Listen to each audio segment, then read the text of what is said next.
तो चलिए दोस्तों, इस चैप्टर को आगे बढ़ाते हैं। हमने जो है मैनेजर कमीशन तक की जो है हमने एडजस्टमेंट सीख ली है। उससे आगे की एडजस्टमेंट जो है इस वीडियो में हम जो है दो एडजस्टमेंट सीखेंगे, जिसका नाम है एबनॉर्मल लूजेस और बैड डेट्स। ठीक है, इन दो की हम जो है एडजस्टमेंट सीखेंगे इस वीडियो में। काफ़ी मेन एडजस्टमेंट जो है हमने सीख लिया है एग्जाम के पॉइंट ऑफ व्यू से। अगर देखें तो ये जो दो एडजस्टमेंट है ये भी एग्जाम के पॉइंट ऑफ व्यू से बहुत ही ज़्यादा इंपॉर्टेंट आ जाती है। खासकर मैं बात कर रहा हूँ एबनॉर्मल लूजेस की। जो मैं इस वीडियो में सिखाने वाला हूँ एडजस्टमेंट, वो बहुत ही ज़्यादा इंपॉर्टेंट है। मैं बोलता हूँ 80% चांस है कि वो एडजस्टमेंट जो है आपके एग्जामिनेशन में आ जाए।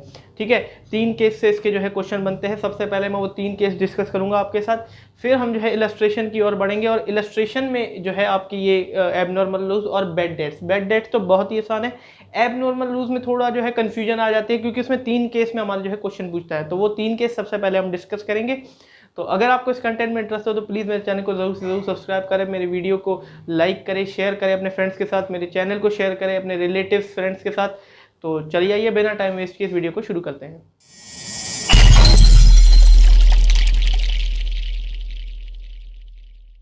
तो दोस्तों चलिए आइए, सबसे पहले हम जो है एबनॉर्मल लूजेस के बारे में डिस्कस कर लेते हैं। उसमें 3 केस के जो है आपके 3 केस में क्वेश्चन बनते हैं। ठीक है, बुक में जो भी जर्नल एंट्री है या बुक में जो तरीका है उसको आप भूल जाइए। बुक वाला तरीका मैं आपको नहीं सिखाऊंगा।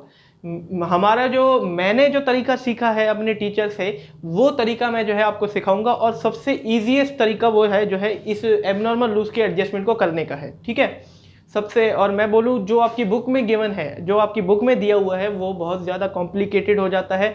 ठीक है, आंसर आपका बिल्कुल ठीक आएगा जो मैं आपको तरीका सिखाऊंगा, और 100% गारंटी देता हूँ बिल्कुल जेन्युइन तरीका है। ऐसा नहीं है कि आप एग्जाम में करके आओगे और आपका गलत हो जाए। 100% आपको उसके नंबर मिलेंगे। बिल्कुल जेन्युइन तरीका है, पूरा अकाउंटिंग रूल के साथ चलता है वो तरीका। ठीक है, वो एडजस्टमेंट का मैं आपको तरीका बताऊंगा, और साथ में मैं जो है जर्नल एंट्री बताऊंगा। और जो भी जर्नल एंट्री आपकी बुक में गिवन है उसको भूल जाइए, वो तरीका मैं आपको नहीं सिखाऊंगा, वो जर्नल एंट्री मैं नहीं सिखाऊंगा। अपनी जर्नल एंट्री में मैंने जो सीखी है वो मैं आपको बताऊंगा, उसको आप नोट करेंगे। ठीक है, तो 3 केस में जो है आपके एबनॉर्मल लूजेस की जो है एडजस्टमेंट बनती है। सबसे पहले हम समझ लेते हैं एबनॉर्मल लूजेस होता क्या है। ठीक है, एबनॉर्मल लूजेस जो है हमारे बिजनेस के, जब हमारे बिजनेस में या हमारी शॉप हो गया या फर्म जो भी हो गया उसमें आग लग जाती है, अपनी केयरलेसनेस की वजह से कुछ भी ऐसी घटना घट जाती है हमारे बिजनेस में, जिससे हमारे जो है बिजनेस के एसेट्स को नुकसान पहुंचता है। ठीक है, फिर से कह रहा हूं, जिससे क्या होता है हमारे बिजनेस के जो एसेट्स होते हैं उसको नुकसान पहुंच जाता है। मशीन हो गया, हमारा स्टॉक हो गया। ठीक है, बहुत कुछ हमारी केयरलेसनेस की वजह से होता है। कभी कभी एक्ट ऑफ गॉड भी हो जाता है, जैसे कि अर्थक्वेक आ गया। ठीक है, या सबसे ज्यादा अगर एबनॉर्मल लूजेस की मैं बात करूं ना, तो वो अपनी केयरलेसनेस की वजह से होता है। हमारा माल जो है इन ट्रांजिट हो गया, मतलब कि फंस गया बीच रास्ते में, या बारिश आ गई उससे खराब हो गया। ठीक है, जैसे सब्जियों का किसी का फॉर्म होता है, सब्जियों का काम होता है, वो खराब हो जाती हैं।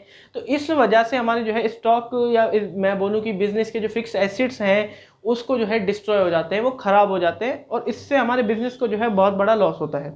तो ये हमारे जो है एबनॉर्मल लूजेस के अंदर आते हैं। ठीक है, इससे हमारे बिजनेस को बहुत ही ज़्यादा नुकसान झेलना पड़ता है। सबसे ज़्यादा मैं अगर एबनॉर्मल लूजेस की बात करूं तो वो अपनी केयरलेसनेस की वजह से होता है, अपनी लापरवाही की वजह से जो है वो होता है। और अगर मैं क्वेश्चंस की बात करूं, इलस्ट्रेशंस की बात करूं, तो उसमें एक ही मतलब कि टॉपिक होता है इसमें एबनॉर्मल लूजेस में, कि हमारे जो है गुड्स जल के राख हो गई हैं, हमारी जो है गोडाउन में या हमारी शॉप में जो भी गुड्स होती थी वो जल गई हैं, हमारे बिजनेस को जो है बहुत लॉस हुआ है। सबसे ज़्यादा इसी टॉपिक पे जो है एबनॉर्मल लूज में आपके जो है क्वेश्चन बनते हैं। ठीक है, 3 केसेस में आपके क्वेश्चन बनाए जाते हैं। सबसे पहले हम बात करते हैं केस 1 की। केस 1 की बात करते हैं। केस 1 में आपको ये क्वेश्चन देगा कि हमारी जो है गुड्स जल के डिस्ट्रॉय हो गई हैं, डिस्ट्रॉय बाय फायर, हमारी गुड्स जल के राख हो गई हैं। हमारी गुड्स जो है वो अनइंश्योर्ड थी, इंश्योरेंस की हुई नहीं थी। ठीक है, हमारी गुड्स जो है इंश्योरेंस की हुई नहीं थी, या फिर इंश्योरेंस की हुई थी बट हमें जो है उसका क्लेम नहीं मिला। दोनों एक ही बात हो गई। अनइंश्योर्ड में अगर गुड अनइंश्योर्ड है, इंश्योरेंस की हुई नहीं थी तब भी पैसा नहीं मिला, इंश्योरेंस की हुई थी तब भी क्लेम नहीं मिला हमें, दोनों एक ही बात हो गई।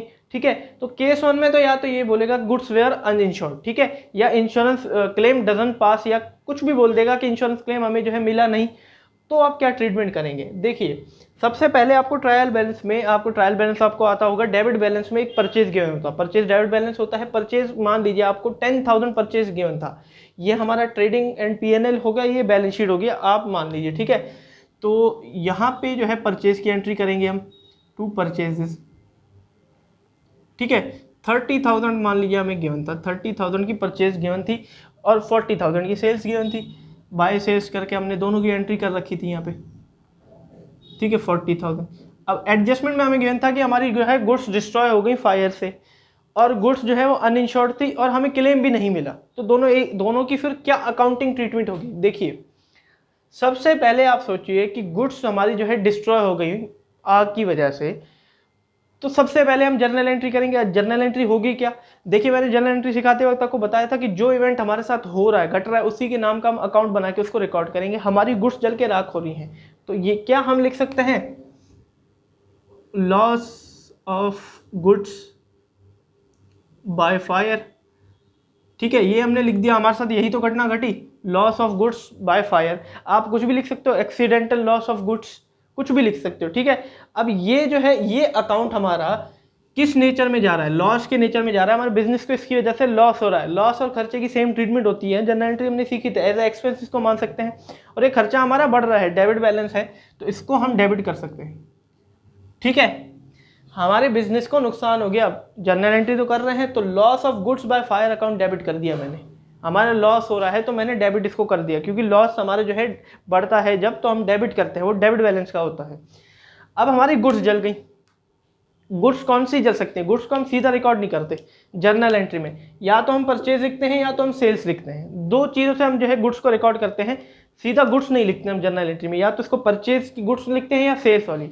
अब आप बताइए, जो गुड्स हमारी बिक गई, क्या वो जल सकती हैं?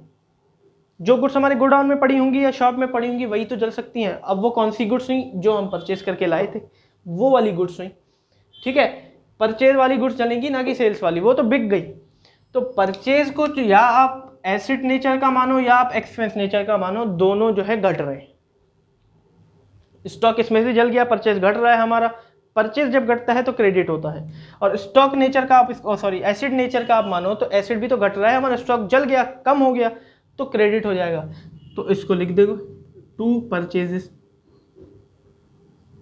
Account, loss of goods by fire to purchases account. मतलब कि हमारे जो है गुड्स जल के राख हो गई, हमें बिजनेस को लॉस हो गया, हमारे स्टॉक भी कम हो गया और एक लॉस भी हो गया, ठीक है। आपकी बुक में जो गिवन है वो टू ट्रेडिंग अकाउंट गिवन है, उसको छोड़ दीजिए। आपका आंसर इसमें भी जो है बिल्कुल सही निकलेगा। अब कोई क्लेम विलेम तो हमें मिला नहीं, बस लॉस हो गया हमारे बिजनेस को, यही जर्नल एंट्री करेंगे। क्लेम मिलता होता तो एक और कर लेते, अब क्लेम कुछ नहीं मिला हमें।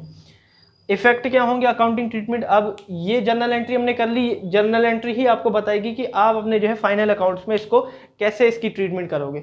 सबसे पहले यहाँ लिखा है loss of goods by fire account debit, ये डेबिट में है। अब डेबिट वाला या तो एक्सपेंस होता है या तो एसेट होता है। अभी अभी हमने डिस्कस किया कि ये लॉस के नेचर का है, यानी कि एक्सपेंस के नेचर का है। एक्सपेंस कौन सा होगा? ये इनडायरेक्ट एक्सपेंस होगा, क्योंकि जो हम परचेज करके लाए थे गुड्स, वो जल के राख हो गई हैं। अब वो गुड्स शोरूम में बिकती हैं, वो आई शोरूम में, ना कि बन रही थी, तो डायरेक्ट तो होगा नहीं, इनडायरेक्ट। तो एक तो आ जाएगा P&L की डेबिट साइड में, क्योंकि एक्सपेंस है। टू, अब मैं बोलता हूँ कि 1000 रुपये की गुड्स हमारी जो है जल के राख हो गई थी, 1000, तो मैंने लिख किया to goods loss by fire, हमारे लॉस हो गया गुड्स को 1000 रुपये, ठीक है। फिर यहाँ परचेज क्रेडिट में है, ये तो आप समझ गए, क्योंकि यहाँ डेबिट में था, हमने तभी यहाँ पे जो है debit side of trading account लिख दिया, डेबिट बैलेंस था, और ये परचेज क्रेडिट में हो गया। डेबिट और क्रेडिट क्या होगा? माइनस कर देंगे। अकाउंट में क्या होता है, जब भी कोई भी हम अकाउंट क्रिएट करते हैं, सेम साइड जाता है, डेबिट का डेबिट जाएगा या क्रेडिट का क्रेडिट जाएगा तो प्लस माना जाएगा, और अगर अपोजिट साइड जाता है, यानी कि डेबिट से क्रेडिट, क्रेडिट से डेबिट, तो वो माइनस माना जाता है। अब ये डेबिट में था, ये क्रेडिट में चला गया, यहाँ पे परचेज क्रेडिट में, तो माइनस कर देंगे, लिख देंगे गुड्स लॉस बाय फायर 1000, 29,000 लिख दिया बाहर। ये अकाउंटिंग ट्रीटमेंट की जाएगी जब हमारी गुड्स अनइंश्योर्ड थी या हमें कोई इंश्योरेंस क्लेम मिला नहीं, सीधा हमारे लॉस आ गया तो दिखा दिया P&L में हमें एक्सपेंस हुआ है, यानी कि खर्चा हो गया एक, और गुड्स हमारी कम हो गई, गुड्स में से परचेज में से हमने माइनस कर दिया। ये ट्रीटमेंट की जाएगी केस फर्स्ट में। सबसे पहले आप इस जर्नल एंट्री को नोट कीजिए और इस जो है अकाउंटिंग ट्रीटमेंट को नोट कीजिए केस फर्स्ट में, अगर आपको ये क्वेश्चन मिलता है। चलिए अब हम चलते हैं केस 2 पे। कि केस 2 में कैसा क्वेश्चन बनेगा। देखिए अब केस 2 में क्या होगा कि हमारी गुड्स तो जल के राख होंगी, डिस्ट्रॉय बाय फायर, मतलब हमारी गोडाउन में या शॉप में आग लग गई, हमारी गुड्स जल के राख होगी। 30,000 की गुड्स थी, 40 जितनी की भी थी। इंश्योरेंस के लिए हमने क्लेम डाला और इंश्योरेंस कंपनी जो थी वो हमें 50% क्लेम देने के लिए तैयार होगी, मतलब आधा क्लेम देने के लिए तैयार होगी, या 30% क्लेम देने के लिए तैयार हो गई, या 40, 50, 60 जितना, मतलब कि 40,000 रुपये की हमारी गुड्स जल गई और 20,000 देने के लिए तैयार हो गई, 25,000 देने के लिए तैयार हो गई। ठीक है, तो क्या एडजस्टमेंट की जाएगी। ठीक है, सबसे पहले हमारी जो है गुड्स जल के राख होगी, उसकी जर्नल एंट्री की होगी जो अभी हमने की। ठीक है, सबसे पहले छोड़िए, परचेज हमें गिवन था। ठीक है, मैंने यहाँ मिटा दिया, पता नहीं क्यों। 30,000 की परचेज थी, ट्रायल बैलेंस में गिवन थी, और सेल्स हमें गिवन थी 40,000 रुपये की। ठीक है, हमने लिख दिया। ठीक है, ये दो हमें पहले से ही गिवन थे। और एडजस्टमेंट में हमें गिवन था, एडजस्टमेंट में हमें मिला कि हमारी जो है गुड्स डिस्ट्रॉय बाय फायर होगी, और क्लेम कंपनी ने जो है 50% या 40%, मैं बोलूँ 10,000 की गुड्स जल गई तो 9,000 देने के लिए वो तैयार होगी। तब क्या एडजस्टमेंट की जाएगी। सबसे पहले हमारी जो है गुड्स जल के राख हो गई थी, हमें बिजनेस को लॉस हुआ था, तो क्या जर्नल एंट्री जो की जाएगी, जो मैंने अभी आपको बताई, loss of goods by fire account debit to purchases. अभी अभी हमने ये जो है इस जर्नल एंट्री को डिस्कस किया। मैं बोलता हूँ 4,000 की जो है गुड्स वो जल के हमारे राख हो गई थी, और हमने जो है क्लेम डाला इंश्योरेंस कंपनी में। ठीक है, वो हमें जो है आधा क्लेम देने के लिए तैयार होगी, या मैं बोलूँ 70% क्लेम देने के लिए तैयार होगी। चलो ठीक है, 4,000 रुपये की हमारी गुड्स जली, 3,000 रुपये कंपनी देने के लिए हमारी तैयार होगी। अब ये मान लेना कि ये इंश्योरेंस हमें अभी तक मिला नहीं है, ये इंश्योरेंस हमें मिला नहीं है अभी तक, मिलेगा हमें। अभी कैश अकाउंट डेबिट नहीं करना हमें, अबे हमें जो है अभी हमें जो कोई एक हिसाब से इंश्योरेंस हमें अगर मिलेगा तो एक हमारी इनकम हुई है जो कि अभी तक मिली नहीं है, एक्रूड है। तो इंश्योरेंस कंपनी को हम जो है इसमें डेबिट कर देंगे, इंश्योरेंस कंपनी को डेबिट कर देंगे, insurance company account debit as a asset मान के, जो कि इंश्योरेंस कंपनी से हमें अभी मिलेगा। ठीक है, और क्या मिलेगा, इंश्योरेंस क्लेम मिलेगा। तो इंश्योरेंस क्लेम हमारी कौन सी नेचर की है, रेवेन्यू नेचर की है, इनकम नेचर की है। तो इंश्योरेंस क्लेम को हम कर देंगे क्रेडिट, जो कि बढ़ रही है। भाई मिली नहीं है इनकम, लेकिन कमा तो हमने ली है, बढ़ तो रही है हमें, तो इसीलिए मैंने इसको क्रेडिट कर दिया। और इंश्योरेंस कंपनी हमें मिलेगी एज अ एक्रूड, मान लीजिए आप इसको एसेट, तो इसीलिए मैंने इसको डेबिट कर दिया। मैं बोलता हूँ कंपनी ने बोला 3,000 रुपये हमें देंगे।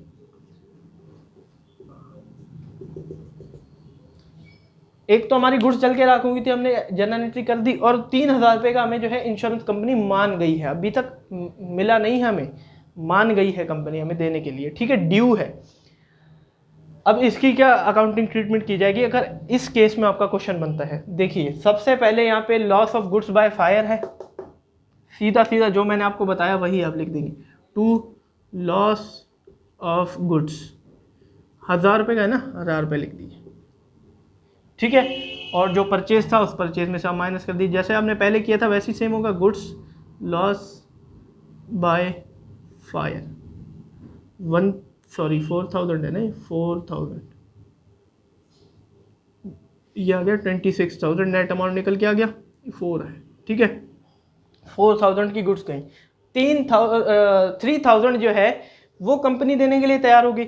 अब सबसे पहले इंश्योरेंस कंपनी यहाँ पे डेबिट पे है, डेबिट वाला या तो एक्सपेंस या तो एसेट, हमें मिल रही है एक इनकम, तो वो एक्रूड है, वो एसेट है हमारा, एक्सपेंस नहीं है। तो एसेट कहाँ आएगा, बैलेंस शीट के एसेट साइड में।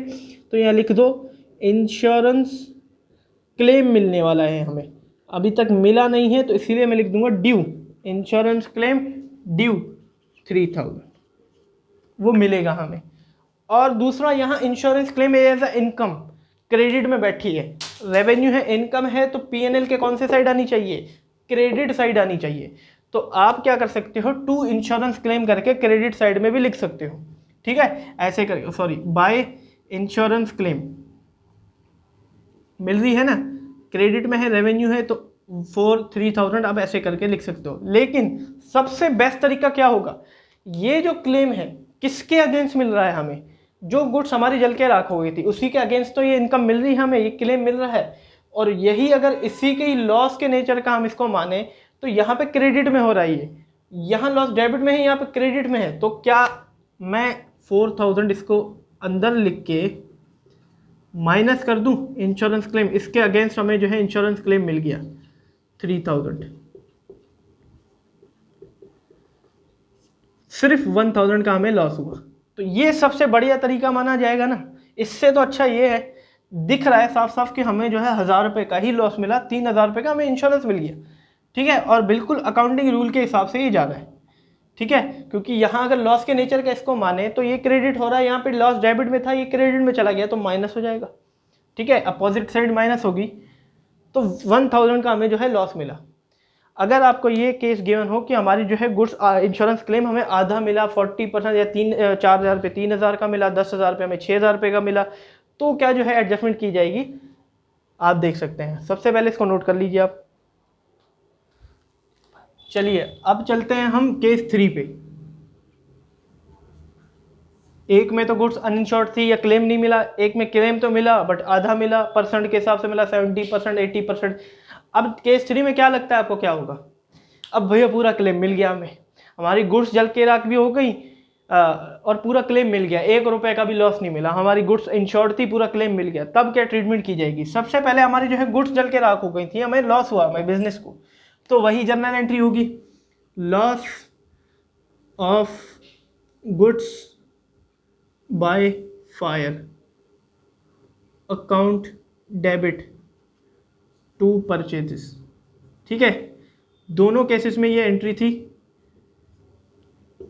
मैं बोलता हूँ 5000 का यहाँ पे हमें लॉस हो गया, गुड्स हमारी जल के राख हो गई और हमें जो है पूरा क्लेम मिल गया, तो ये ड्यू नहीं है, ये क्लेम हमें मिल गया, तो कैश अकाउंट डेबिट कर सकते हैं। लेकिन मैं कैश अकाउंट डेबिट करने की जगह ये लिख देता हूँ इंश्योरेंस क्लेम हमें मिल गया। इंश्योरेंस कंपनी को अब डेबिट नहीं करूँगा, सीधा क्लेम मिल गया तो इंश्योरेंस क्लेम अकाउंट डेबिट कर दूंगा कि हमें इंश्योरेंस क्लेम मिल गया, ठीक है। दोनों एसेट ही हैं, कैश भी एसेट है, इंश्योरेंस क्लेम भी एसेट है, तो मैंने कैश की जगह इंश्योरेंस क्लेम का नाम डाल दिया कि हमें जो है इंश्योरेंस क्लेम मिल गया, ठीक है। अकाउंट डेबिट कर दिया और वो जो क्लेम है किसके अगेंस्ट हमें मिला? इस गुड्स जो जल के राख हो गई थी हमारी, लॉस ऑफ गुड्स वाली, ठीक है, जो हमने जर्नल एंट्री की, इसी के अगेंस्ट मिला, तो इसको क्रेडिट कर देंगे loss of goods by fire, ठीक है। अब वो लॉस तो रहा नहीं ना, वो घट गया लॉस, हमें क्लेम मिल गया, तो इसीलिए मैं इसको क्रेडिट कर रहा हूँ, loss of goods by fire. मैं बोलता हूँ 5000 के 5000 का हमें क्लेम मिल गया, ठीक है। अब मैंने आपको, जब हम बिल ऑफ एक्सचेंज चैप्टर कर रहे थे, अब बहुत बार हमने लेजर किया था, ट्रायल बैलेंस किया था, मैंने आपको ये बताया था कि जब भी एक अकाउंट डेबिट होता है और दूसरी साइड वही अकाउंट क्रेडिट हो जाता है, तो दोनों अकाउंट आपस में कैंसिल हो जाते हैं, वो ख़त्म हो जाते हैं। देखिए यहाँ लॉस ऑफ गुड्स जो है बाय फायर डेबिट हुआ था और यहाँ क्रेडिट हो गया, तो दोनों आपस में कैंसिल हो गए, लॉस हुआ ही नहीं हमें अभी। और वही से अगर मैं रियलिटी की बात करूं, हमारे पे जो है गुड्स बाय फायर, हमने हमारी जो है गुड्स जल के राख हो गई थी, 5000 रुपये का नुकसान हुआ हमें, फिर हमने सारा क्लेम ले लिया, तो 1 रुपये का भी नुकसान हुआ हमें क्या?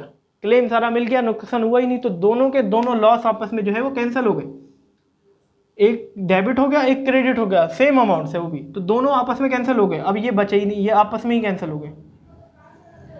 अब बचा एक डेबिट में इंश्योरेंस क्लेम और परचेज, इन्हीं दोनों के इफेक्ट जो है इस फाइनल अकाउंट से अंदर लिए जाएंगे। इंश्योरेंस क्लेम डेबिट में है, साफ साफ हमें पता है कि हमारा एसेट है, एसेट है तो इंश्योरेंस क्लेम लिख देंगे बैलेंस शीट में। डेबिट वाला या तो एक्सपेंस या एसेट, लेकिन ये एसेट है हमारा, और 5000 हमें जो है क्लेम मिल गया, बैलेंस शीट में लिख दिया।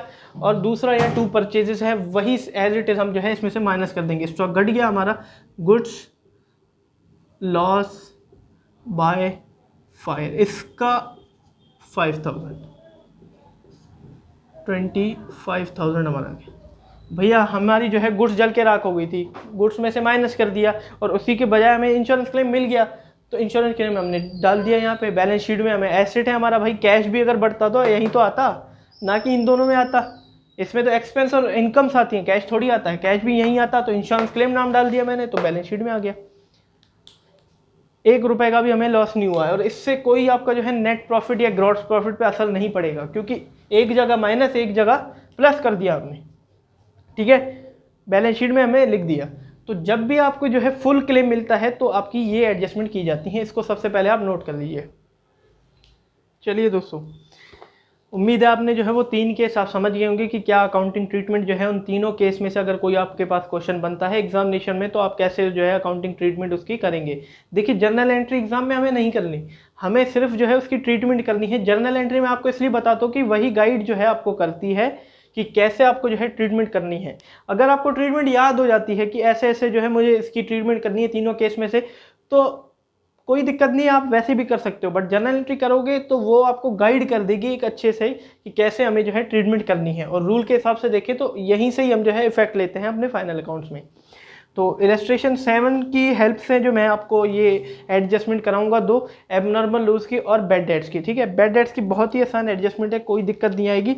और जो 3 केस मैंने आपको सिखाया एबनॉर्मल लूजेस में, उसमें जो तीसरा केस था जिसमें हमें फुल क्लेम मिलता है, उसकी एक एडजस्टमेंट बनी है इलस्ट्रेशन 7 में। ठीक है, तो इलस्ट्रेशन 7 आपको जो है स्क्रीन पे दिख रहा होगा, इसकी स्क्रीनशॉट खींच लीजिए। यहाँ पे हमें जो है मिस्टर घनश्याम का एक trading profit and loss account बनाना है और बैलेंस शीट बनानी है। 31 मार्च 2013 उसकी लास्ट डेट है। एडजस्टमेंट्स भी गिवन है और साथ में हमें जो है कुछ बैलेंसेस गिवन है। तो सबसे पहले जो है हमें जो बैलेंसेस गिवन है और जिन बैलेंसेस पे हमारी जो है एडजस्टमेंट है उस पर टिक लगा लेते हैं, क्योंकि उसके अमाउंट को हम किस में लिखेंगे, इनर कॉलम में। आपको बिल्कुल पता ही होगा, पिछली कुछ वीडियो से हम यही काम कर रहे हैं। ठीक है, सबसे पहले स्टॉक गिवन है, स्टॉक पे कई जो है हमें बैलेंस पे टिक लगाने की जरूरत नहीं है, वो दोनों सेपरेटली आते हैं। फिर हमें जो है बेड डेट्स गिवन है, बेड डेट्स डेटर में से माइनस होते हैं।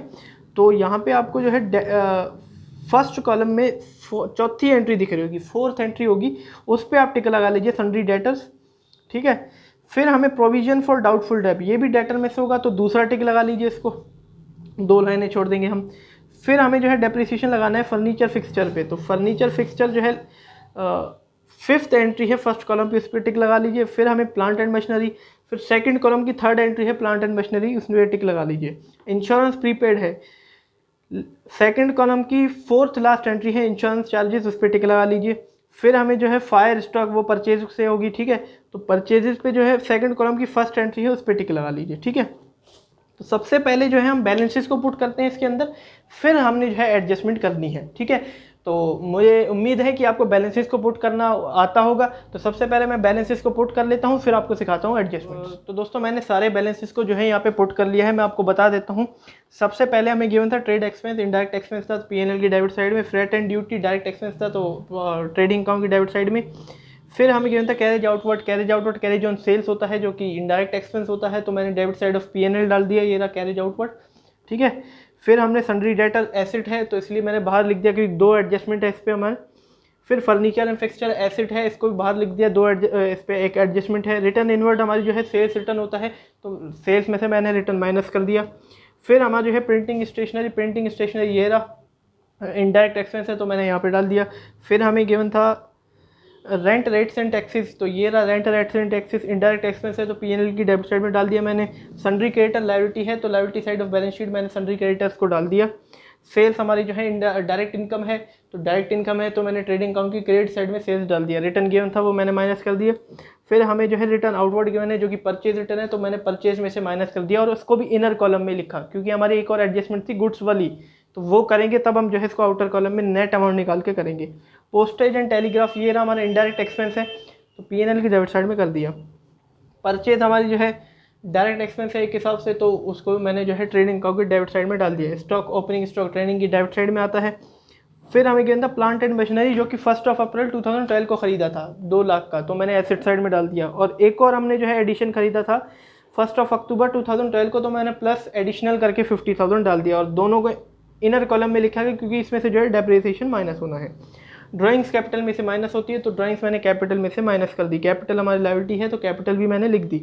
रिजर्व फॉर डाउटफुल डेट, इस पर आप टिक लगा लीजिए, ये जब एडजस्टमेंट में करूँगा प्रोविजन वाली तो उसमें ऐड होगा, तो इस पर टिक लगा लीजिए, बैलेंस अभी आएगा नहीं। रेंट फ्रॉम प्रीमिसेस सप्लाइड, ये हमारी जो है इनडायरेक्ट इनकम है, एक हिसाब से ये समझ लीजिए हमें किराएदारों से रेंट मिल गया, आगे समझ में आ जाएगा प्रीमिसेस सप्लाइड, तो मैंने credit side of trading account लिख दिया। इंश्योरेंस चार्जेस इनडायरेक्ट एक्सपेंस है जिस पे हमारी एडजस्टमेंट थी, तो पीएनएल के डेबिट साइड में एडजस्टमेंट के साथ मैंने लिख दिया। फिर हमें गिवन है सैलरीज एंड वेजेस, सबसे पहले सैलरीज वर्ड आया है, सैलरीज हमारा इनडायरेक्ट एक्सपेंस होता है तो इसीलिए मैंने पीएनएल की डेबिट में लिखा। अगर वेजेस वर्ड पहले आता तो डायरेक्ट एक्सपेंस बनता और कहाँ आता ट्रेडिंग की डेबिट साइड में। फिर हमें गिवन है कैश इन हैंड जो कि एसेट है, तो मैंने cash in hand asset side of balance sheet लिख दिया। कैश एट बैंक भी गिवन था जो कि हमारा एसेट है, तो asset side of balance sheet मैंने ये दोनों लिख दिए। अब हम चलते हैं एडजस्टमेंट करते हैं, ठीक है। सबसे पहली एडजस्टमेंट हमें स्टॉक गिवन है क्लोजिंग स्टॉक, तो एक तो आ जाएगा क्लोजिंग स्टॉक ट्रेडिंग की क्रेडिट साइड में जिसका 1,40,000 अमाउंट है, और दूसरा बैलेंस शीट की एसेट साइड में आएगा। फिर हमें गिवन है write off 6,000 as bad debt, ठीक है। राइट ऑफ करना है, मतलब अभी लिखना है अकाउंटिंग में करना है हमें कि 6,000 हमारे जो है बैड डेट्स हैं, मतलब 6,000 रुपये के जो डेटर थे उन्होंने हमें पैसा नहीं दिया, वो डूब गए। 6,000 के जो डेटर थे उन्होंने हमें पैसा नहीं दिया, वो डूब गए। मतलब ये जो डेटर थे ना 2,06,000 रुपये की हमने एंट्री करी यहाँ पे, उसमें से 6,000 के डेटर ने हमें जो है पैसा नहीं दिया, अब उसकी हमें एडजस्टमेंट करनी है। देखिए सबसे पहले सोचिए, अगर कोई डेटर ने हमें पैसा नहीं दिया है, अब ये जो डेटर है हमारे, इसमें से 6,000 हमें पैसा नहीं देंगे, तो देंगे कितने, 2,06,000 है, 6,000 पैसा नहीं देंगे तो 2 लाख जो है डेटर हमें पैसा देंगे। तो सबसे पहले हम इसमें से माइनस कर देंगे, भैया ये जो है 6,000 बैड डेट्स है हमारे, वो पैसा हमें नहीं देंगे। 6,000 हमने इसमें से माइनस कर दिए, क्योंकि एक और एडजस्टमेंट आएगी, इसलिए मैंने इसको भी इनर कॉलम में लिखा। और वो बैड डेट्स हमारे बिजनेस के लिए क्या है, नुकसान है। डूब गया भैया पैसा, नुकसान हो गया। नुकसान और एक खर्चा एक ही तरीके का माना जाता है, लॉस और एक्सपेंस की सेम ट्रीटमेंट होती है, जो कि कहाँ आती है भैया, P&L का डेबिट साइड में कर दो। तो 2 बैड डेट्स कितने के हैं, 6,000 रुपये के, लिख दो बस। अब इसको इनर कॉलम में इसलिए लिखा क्योंकि इस पे और जो है प्रोविजन प्लस होगा, वो मैंने करवाया था आपको, ठीक है। बैड डेट्स ऑलरेडी अगर हमें ट्रायल बैलेंस पे गिवन होते थे तो हम एज अ एक्सपेंस ही तो लिखते थे, अब भी हमें जो है वो डूब गए पैसा एज अ एक्सपेंस ही लिख देंगे और डेटर में से माइनस कर देंगे। अब भैया अगर बैड डेट्स होते हैं तो जर्नल एंट्री क्या बनती है, एडजस्टमेंट एंट्री। मैंने जब जर्नल एंट्री में कराई थी आपको समझाया था ये, अगर बैड डेट्स बढ़ रहे हैं मतलब हमारा पैसा डूब गया, तो बैड डेट्स को हम डेबिट करेंगे, क्योंकि एक्सपेंस है वो हमारे लिए एज अ लॉस है वो, ठीक है, उसको डेबिट कर दिया। और वो किस में से जो है, किसने हमें पैसे नहीं दिए, डेटर ने हमें पैसे नहीं दिए, तो वो भी कम हो गए हमारे। तो एसेट कम होता है, क्रेडिट होता है, ठीक है। कितने के थे, 6,000 रुपये के थे। तो जर्नल एंट्री क्या बनती है, bad debts account debit to debtor account, क्योंकि एसेट भी कम हो रहा है, लॉस भी हो रहा है, और इसी के ही हमने जो है इसी के इफेक्ट लिए हैं इस पर। बैड डेट्स एक्सपेंस था, लिख दिया P&L में। डेबिट बैलेंस या तो एक्सपेंस होता है या तो एसेट होता है। बैड डेट्स हमारा पैसा डूब गया, एसेट तो हो नहीं सकता, एक्सपेंस लिख दिया। और डेटर यहाँ पे क्रेडिट में है, यहाँ पे डेबिट में था हमने लिखा था ना, बट यहाँ पे क्रेडिट में चला गया, और इसीलिए मैंने यहाँ पे माइनस कर दिया। इसी के ही इफेक्ट हमने यहाँ पे ले लिए। और आप अपने दिमाग से भी सोचोगे आपकी जो है यही मिलेगा, नहीं तो जर्नल एंट्री बनाइए वही गाइड कर देगी, ठीक है। और आप अपनी बुक में भी देख सकते हो, तो यही जर्नल एंट्री आपको गिवन होगी, bad debts account debit to debtor, और उसकी क्या जो है इफेक्ट लिए जाते हैं वो मैंने आपको बता दिया। तो उम्मीद है आप बैड डेट्स की एडजस्टमेंट जो है आप सीख गए होंगे। ये हमारी दूसरी एडजस्टमेंट थी, ठीक है, जिसकी जर्नल एंट्री क्या है, bad debts account debit to debtor account, ठीक है। फिर हमें गिवन है provision for doubtful debt is to be maintain 5%। Provision हमने सीख लिया है, प्रोविजन की क्या एडजस्टमेंट की जाती है वो हमने सीख लिया है। आप इस घबराइए मत, इसकी एक और नई वीडियो आएगी, प्रोविजन के सारे केस में आपके साथ डिस्कस करूंगा। तो प्रोविजन हमें जो है मेंटेन करना है, प्रोविजन बनाना है डाउटफुल डेट पे, जिन पे हमें डाउट है कि वो हमें पैसा नहीं देंगे, 5% पे डाउट है। अब प्रोविजन हमेशा रियल डेटर पे बनाया जाता है। यहाँ हमारे रियल डेटा कितने हैं, 2 लाख के हैं, क्योंकि 6,000 तो बैड चले गए। और जब भी आपको अगर मान लीजिए बैड डेट्स नीचे गिवन होता तो पहले ही बैड डेट्स का माइनस कर दीजिए, क्योंकि बैड डेट्स माइनस करके ही जो है रियल डेटर पे प्रोविजन निकलेगा। तो अगर 2 लाख में से 6,000 हमें पैसा नहीं देंगे तो बचे 2 लाख, तो 10,000 बनता है, ठीक है, 10,000। तो इसको मैंने जर्नल एंट्री करने की ज़रूरत है नहीं, मुझे सीधा मैं प्रोविजन यहाँ पे माइनस कर दूंगा, PBDD लिख दूंगा इसको। 10,000 का प्रोविजन हम बना रहे हैं, डेटर में से माइनस कर दिए, और ये बना 1,90,000 नेट अमाउंट। और वही प्रोविजन अब किसके लिए हम बना रहे हैं, बैड डेट्स के लिए बना रहे हैं, तो इसी में ही प्लस कर देंगे, क्योंकि प्रोविजन भी डेबिट होता है, बैड डेट्स भी डेबिट है, तो इसी में ही जो है प्रोविजन प्लस कर देंगे। प्रोविजन न्यू वाला है हमारा, ठीक है, n लिख देता हूँ, कितना है 10,000। अब ये दोनों मिला के कितने बन रहे हैं, 16,000। और एक ओल्ड रिजर्व हमें गिवन था 8,000 का, उसको इससे माइनस कर दो, ठीक है। अब ओल्ड वाला जो है हमें काम ही नहीं आया, वो इसी से ही रिकवर करा दो। अब ओल्ड वाला काम नहीं आया ना, ओल्ड हमें गिवन है रिजर्व फॉर डाउटफुल डेट, देखिए ट्रायल बैलेंस में 8,000, वो हमें काम ही नहीं आया, तो इसी से ही रिकवर करा दो। अब एक्सपेंस इतना नहीं बनेगा हमारा 16,000 का, 8,000 यहाँ से हटा देंगे हम, तो माइनस PBDD ओल्ड वाला, मतलब रिजर्व जो मैं माइनस कर देता हूँ ओल्ड रिजर्व, ठीक है, कितने का है 8,000 का, ठीक है। टोटल हमारे बिजनेस को 8,000 का खर्चा बनेगा, और हमेशा ओल्ड रिजर्व आपका माइनस होगा। अगर ओल्ड रिजर्व बेड डेट्स और न्यू प्रोविजन को मिला के ज़्यादा है, जैसे कि अब यहाँ पे न्यू प्रोविजन हमने बनाया 10,000 था और बेड डेट प्लस किया तो 16 बन रहा है, और ये ओल्ड रिजर्व 8,000 का था, मतलब कम था, तब हमने डेबिट साइड में प्रोविजन को प्लस किया न्यू वाले को, ओल्ड को माइनस कर दिया। अगर ओल्ड ज़्यादा होता तो ये क्रेडिट साइड में आता P&L के, और फिर ये जो है दोनों माइनस हो जाते, क्योंकि अब तो इनकम हो गया हमारा, ये ज़्यादा था और बच रहा है हमें। अगर खर्चा भी इनकम से निकाल रहे हैं फिर भी हमारा जो है पैसा बच रहा है, तो प्रॉफिट हुआ, इसीलिए यहाँ पे इनकम साइड में आ जाएगा। ये सारे केस मैं आपको जो है बताऊंगा भी, जब मैं प्रोविजन के सारे केस आपके साथ डिस्कस करूंगा तो सब कुछ मैं आपको समझाऊंगा। अभी फिलहाल इतना समझ लीजिए, यहाँ पे अगर ओल्ड रिजर्व कम है तो वो माइनस होता है, और प्रोविजन बेड डेप्थ में प्लस होता है। अगर बेड डेप्थ कोई गिवन ना हो तो प्रोविजन सीधा आप एज एक्सेस लिख दीजिए, ठीक है। फिर हमें गिवन है provide depreciation furniture on fixture 5,000 और प्लांट एंड मशीनरी पे, ठीक है। 5% फर्नीचर फिक्सचर पे है, और प्लांट एंड मशीनरी जो है 20% प्लांट एंड मशीनरी पे है, ठीक है। और डेप्रिसिएशन को मुझे एक्सप्लेन करने की ज़रूरत नहीं है, बहुत ही आसान एडजस्टमेंट है, माइनस करके एज अ एक्सपेंस लिख देना होता है हमें।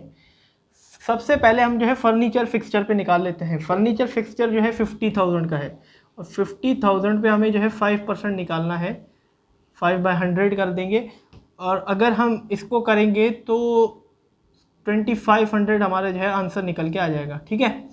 तो ये डेप्रिसिएशन माइनस कर देंगे, माइनस डेप 2500, तो नेट निकल के आ जाएगा 47,500, ठीक है।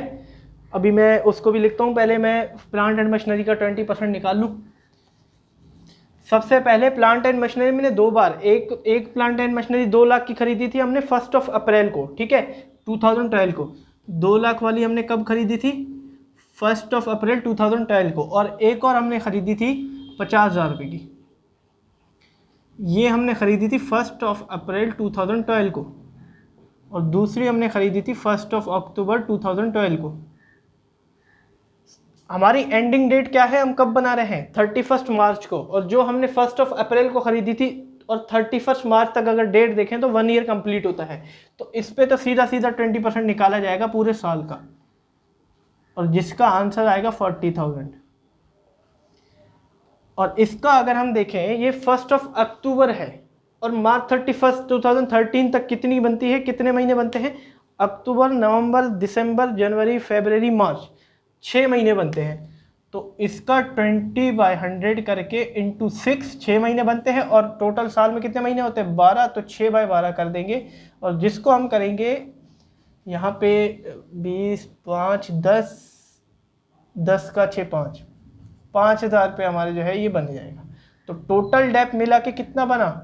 45,000 का डेप बना। इस तरीके से हमें जो है डेप निकालना है। डेप्रिसिएशन चैप्टर में ऑलरेडी पढ़ रखा था हमने। अगर इस केस में आप फंसते हो तो इस तरीके से आप डेप्रिसिएशन निकालेंगे। तो माइनस डेप कर देंगे 45,000, और अगर यहाँ पे नेट निकाले तो 2,05,000 हमारा नेट अमाउंट निकल के आ जाएगा। और वही सारा अमाउंट कहाँ आ जाएगा? अभी P&L के डेबिट साइड में लिख देंगे। To dep on furniture fixture को मैं F&F, प्लांट एंड मशीनरी को P&M। इसका हो गया 2500 फर्नीचर फिक्सचर का, और प्लांट एंड मशीनरी का 45,000, तो दोनों को मिला के 47,500। ठीक है दोस्तों, ये मैंने डेप भी लिख दिया। अगली एडजस्टमेंट पे बढ़ते हैं। हमें इंश्योरेंस हमारा प्रीपेड है, हमें एडवांस इंश्योरेंस पहले से ही दे रखा है, और प्रीपेड को मैंने ऑलरेडी एडजस्टमेंट भी सिखा रखी है। माइनस कर देंगे उस एक्सपेंस में से प्रीपेड। इसको मैं डिस्कस नहीं करूँगा, अगर आपको समझ नहीं आप पिछली वीडियो देख सकते हैं प्रीपेड्स की, ठीक है। 1,000 टोटल हमने जो है दे रखा है, उसमें से माइनस कर दिया 6,000, और वही प्रीपेड हमारा एसेट है, तो लिख देंगे प्रीपेड इंश्योरेंस 1,000। अब अगली जो है एडजस्टमेंट वो थोड़ी इंपॉर्टेंट है, एबनॉर्मल लूज वाली। जो मैंने केस 3 आपको अभी सिखाया वही हमें जो है सेम ट्रीटमेंट्स लेनी है।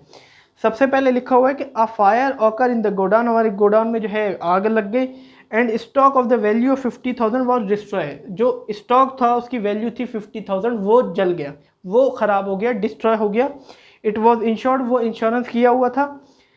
And the insurance company admitted full claim, मतलब कि इंश्योरेंस कंपनी से हमने जो है क्लेम डाला था और उसने हमें पूरा क्लेम दे दिया। 50,000 की गुड्स थी और पूरा क्लेम भी हमें मिल गया। एडजस्टमेंट क्या हो जाएंगी, सबसे पहले हमारे बिजनेस को नुकसान हुआ है 6,000, जो कि अभी अभी मैंने बताया loss of goods by fire. इसकी एडजस्टमेंट आपको पता होगी, मुझे पता है, बट फिर भी आप देख लीजिए एक बार। टू परचेजेस, ठीक है, 50,000 की हमारी गुड्स जल गई, 50,000 दोनों में लिख दिया, और साथ में हमें जो है इंश्योरेंस भी मिल गया।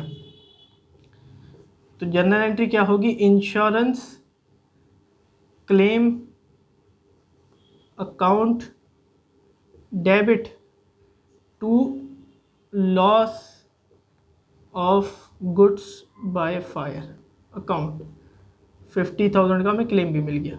ये मैंने जो है थर्ड वाला केस आपको बताया था ना, ये वही वाला केस आपको इस क्वेश्चन में बना है, ठीक है। गुड्स लॉस हो गया, ये दोनों तो अपने से ख़त्म हो गए, कैंसिल हो गए, एक डेबिट एक क्रेडिट बचा। इंश्योरेंस क्लेम, डेबिट वाला इंश्योरेंस क्लेम एसिड है, तो इंश्योरेंस क्लेम हमें मिला है, कितने का मिला है, 50,000 का हमें मिला है, एक तो ये लिख दिया।